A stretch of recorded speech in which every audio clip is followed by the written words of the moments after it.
વડિયામાં કોંગ્રેસ દ્વારા સ્થાનિક સ્વરાજની ચૂંટણી માટે ઉત્સાહપૂર્વક ઉમેદવારી ફોર્મ ભરાયા।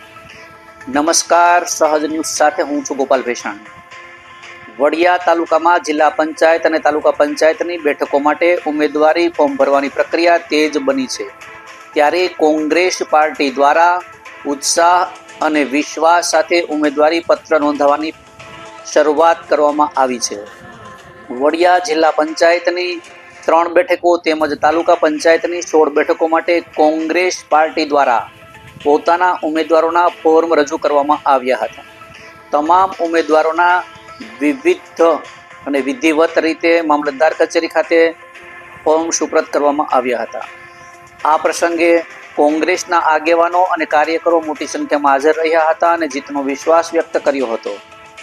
પાર્ટી તરફથી આ ચૂંટણીમાં સારું પ્રદર્શન કરવાની આશા વ્યક્ત કરવામાં આવી હતી। રિપોર્ટર રાજુ કારિયા, સહજ ન્યૂઝ, વડિયા। સત્યમ મકાણી, કુકાવ તાલુકા કોંગ્રેસ પ્રમુખ। આજરોજ 30 વડિયા જિલ્લા પંચાયત, કુકાવ જિલ્લા પંચાયતના 2 ઉમેદવાર, તાલુકા પંચાયતના ઉમેદવારો બધા અત્યારે બહોળી સંખ્યામાં ટેકેદારો સાથે ફોર્મ ભરવા આવ્યા છે। અને કોંગ્રેસ પાર્ટી એક જે દેશની આઝાદી દેનારી પાર્ટી છે, ગરીબ, કિસાન, મજદૂરની પાર્ટી છે, તે વિચારને સાથે રાખી કોંગ્રેસ પાર્ટીએ ખૂબ સારા ઉમેદવારોને સિલેક્ટ કરી અને એને ટિકિટ આપી છે અને પોતાનું મેન્ડેટ આપ્યું છે।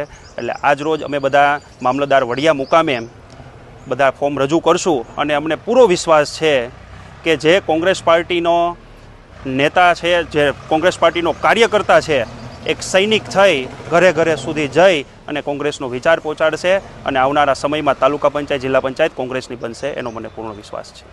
પાનસુરિયા, પૂર્વ જિલ્લા પંચાયત સદસ્ય અને પૂર્વ આરોગ્ય સમિતિ ચેરમેન, આજે અમે જિલ્લા પંચાયત તેમજ તાલુકા પંચાયત સીટના ઉમેદવારી નોંધાવવા માટે આજે અમે બહોળી સંખ્યામાં બહેનો અને ભાઈઓ સાથે આજે અમે અહીંયા બહુ ખૂબ ઉત્સાહથી અમે આજે ફોર્મ ભરવા આવ્યા છીએ અને કોંગ્રેસની જીત નિશ્ચિત છે। તાલુકા પંચાયત, જિલ્લા પંચાયત કોંગ્રેસની બનશે એ અમને પૂરેપૂરો વિશ્વાસ છે।